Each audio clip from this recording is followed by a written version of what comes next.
Hi, my name is Janelle. I'm 33-year-old mother of two. I'm also a military wife. My hip story began about 3.5 years ago, almost four, after I had my first child. I was a marathon runner prior to becoming pregnant, and I decided that I wanted to get back into running after I had her and started training for a half marathon. About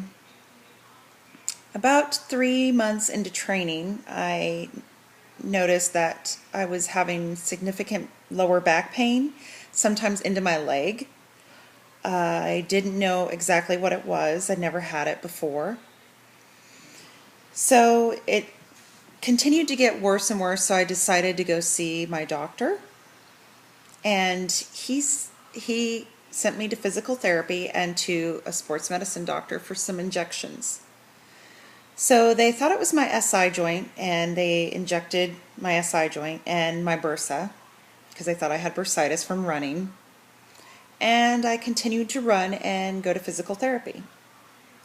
Well, at times I felt like physical therapy made it worse.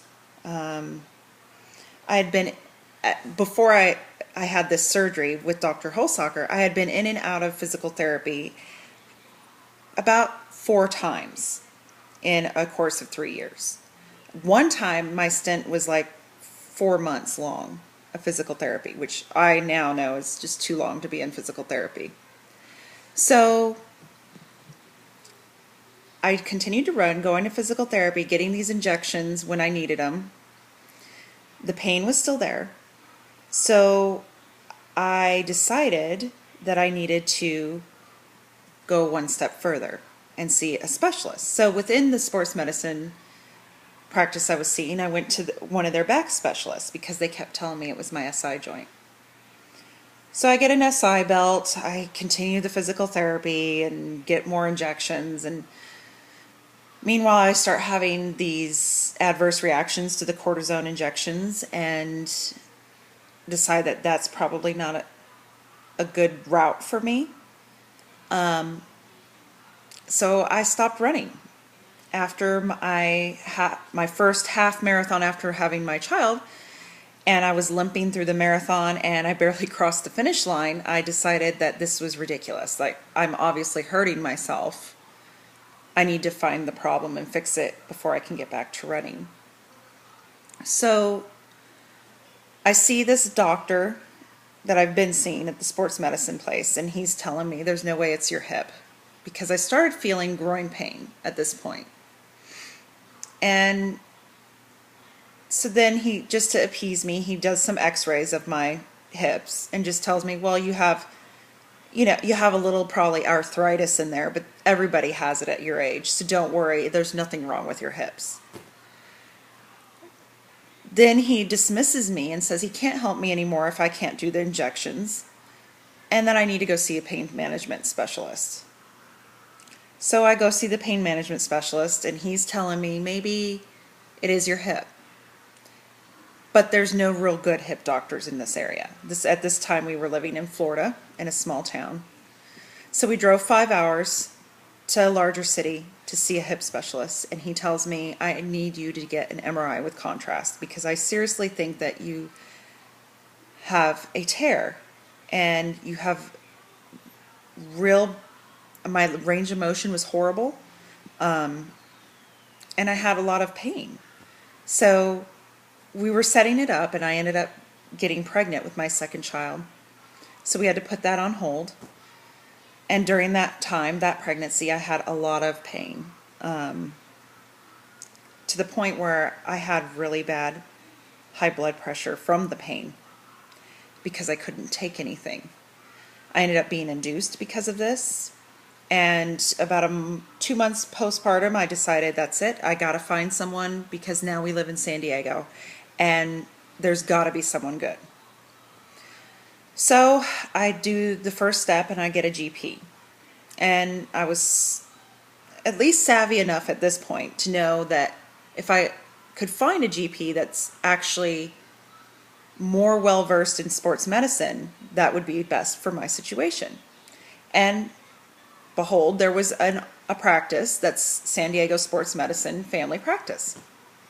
So I go in there and I see this wonderful doctor, and he orders the MRI with contrast, gets my whole case going, sends me to this hip specialist, but he at least was on top of my case enough to know that when he got the report back from that hip specialist, and she said she didn't think it was a tear, that it was a cleft, and that she could go in and scope just to see, and he didn't like that. He just said, I have a bad feeling. I think that you need to go get another opinion from this other doctor. And I was so thankful he said that, because at this point I had seen this other hip doctor a few times. She had done an injection into my hip with cortisone after I asked her not to. And then we did the diagnostic injection with the lidocaine. At least that was helpful, and we found out that it was my hip, like I had been saying all along. But I had lost a lot of faith in her after saying I can't do cortisone, and she did it anyways. So, fast forward, I'm calling Dr. Hosalkar's office to get an appointment. And his office was amazing. They got me in like 3 days later. And not only that, when I went in and saw him, I felt like there was a sense of urgency from them, which was great, because there was. I had been in extreme pain and it was getting worse. Little did I know it was because probably of the physical therapy and everything else, the injections, it all combined to this horrible pain I was having now. And they get me in, and Dr. Hosalkar spends a whole hour explaining everything, taking an x-ray, one x-ray, not an MRI with contrast, which if anybody's done that, it's not comfortable. One x-ray that shows exactly where my problem is. And when he tells me about this impingement and everything, it starts to make sense to me. And I start to think, I have total faith in this guy. He sounds like he knows what he's talking about. Finally, somebody knows my pain. So I walk out of there feeling really good, but at the same time, I'm still a little skeptical, because I needed to do some research on this impingement. Once I did the research, I realized, yes, this is exactly what I have going on.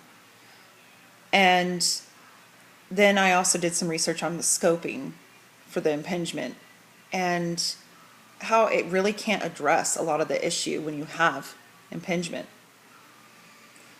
And how my doctor was right. I think my GP, he knew I had impingement, and from doing some tests on me. And I think he just did not want me to go through failed scopes.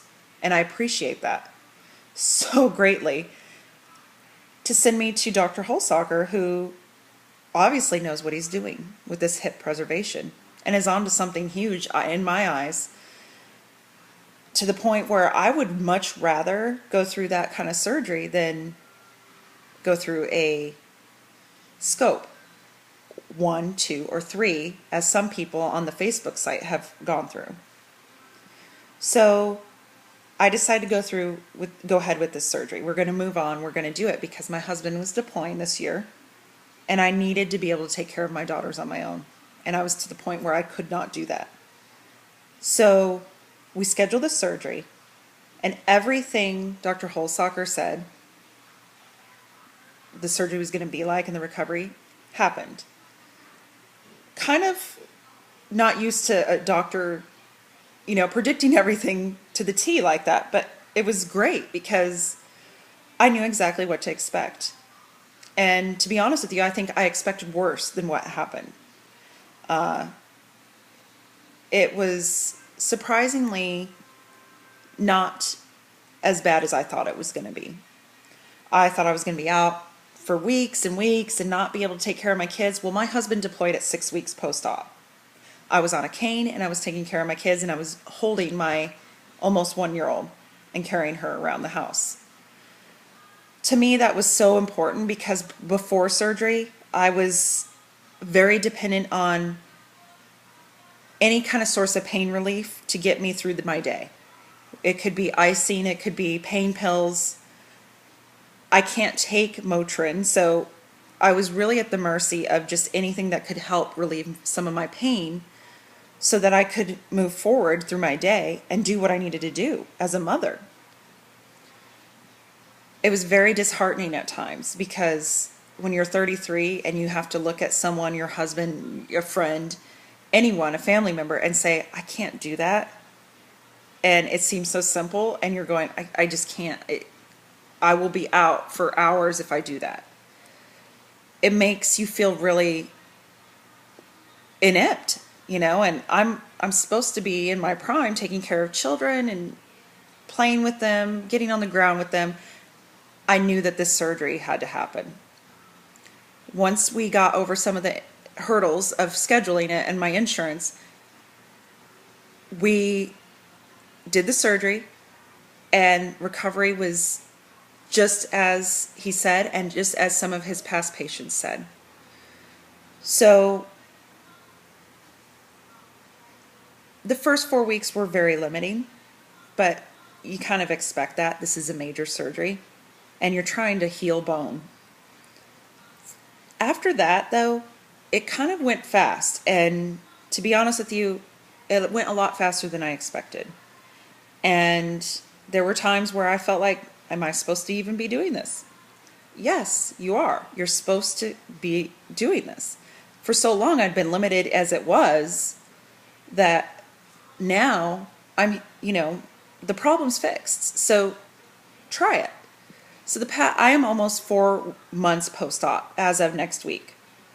The past 4 weeks, I have been at the gym, running on the treadmill, doing spin bike, weight training, lunges, squats, 4 weeks in a row, 5 times a week. Okay, I haven't been able to do that in years. To me, that makes the whole surgery worth it, because if I can be that active again, and that means that I can live a life that I'm supposed to live. And at 33, you want to be able to do these things. So, in my opinion, I think Dr. Hosalkar is probably one of the best doctors I have come across in my whole life. And I've come across a lot of doctors with this hip problem. And not only that, prior to that, I had other issues from car accidents that I had dealt with doctors. I have to say his bedside manner is amazing. His compassion and his compassion and his passion for his work are just amazing. You look at him and you think, this is somebody who wants to make a difference, who actually cares about his patients. And that's sometimes hard to find nowadays. And when I first saw him and he spent an hour with me just explaining everything, I walked out going, wow, I didn't know that doctors did that anymore. And I think it's important when you're dealing with an issue like this, whether you're young, middle-aged, even older, hip issues, hip pain is no joke. And a lot of times people have been dealing with it for years when they come to Dr. Hosalkar. And he's very, very empathetic towards that. And I think that makes a huge difference. And not only that, he's a very talented surgeon. So he knows what he's doing. And I think he's onto something with this surgery. If you are struggling with hip pain and maybe even facing a hip replacement, I would definitely look into this surgery, because while the recovery is different from a hip replacement, it's your own hip. And really, you can't go wrong with something that's natural and is yours. So while it might be harder in the recovery in the long run, it's better. And I thank God that Dr. Hosalkar came into my life and fixed my hip. And I hope anyone out there that's facing this challenge and decision, that this helps you in some form or fashion make your decision. Thank you.